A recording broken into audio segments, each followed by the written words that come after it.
Mas vamos lá. Eu fiz uma geral aí, um texto, e aí eu estava falando sobre, né, o que eu apresento aqui para criar algumas coisas para o próximo ano.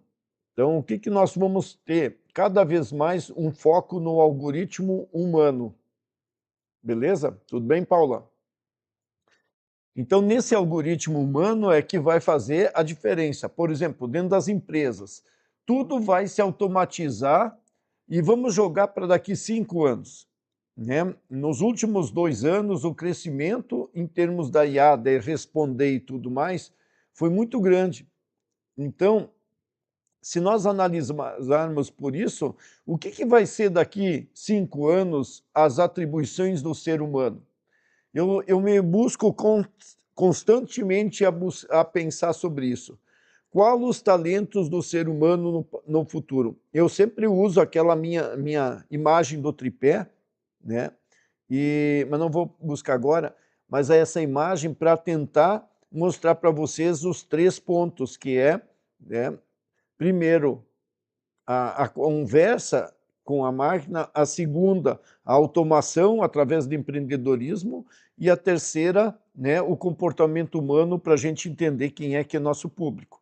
Mas o ser humano lá, que talento que ele deve ter e o que eu preciso saber? Então, dentro das empresas, um dos problemas que vai ser sempre, sempre foi, né, o humano, né? Ele é a solução, mas também é um problema se tu não tem um controle, né? E até de si mesmo. Então, primeiro, né, defesa conectiva. O foco sai da proteção de pacotes, de redes, de sistema e passa para ser monitoramento do uso indevido de confiança. Olha só, se nós pararmos para pensar, aquele vazamento de Pix, o que foi? Foi falha técnica ou foi falha humana? Né? Nos sistemas, a gente sempre pensa sobre esse aspecto. Né? Uma empresa, algumas empresas, eu não posso todos os diretores viajar junto no mesmo avião. Né? Isso é um problema. Né? Alguns até vão desejar que alguém, né, um time todo, um governo todo vá num avião e possa isso ser um risco muito grande.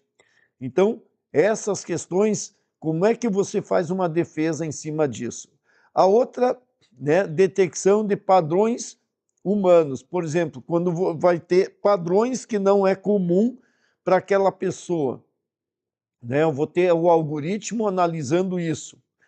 Né? Com isso, eu vou monitorar os comportamentos, mas não vou violar a privacidade. Então, tem que criar mecanismos que ele detecta, mas que eu não tenho acesso àquela informação.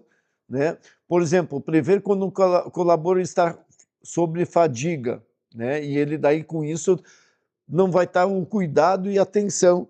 É a mesma coisa de hoje monitorando pessoas que um piloto de avião está cansado, um motorista de ônibus que está cansado, né? Imagina quanto isso pode trazer de tragédia. Então, nós vamos ter algoritmos monitorando cada vez mais, certo?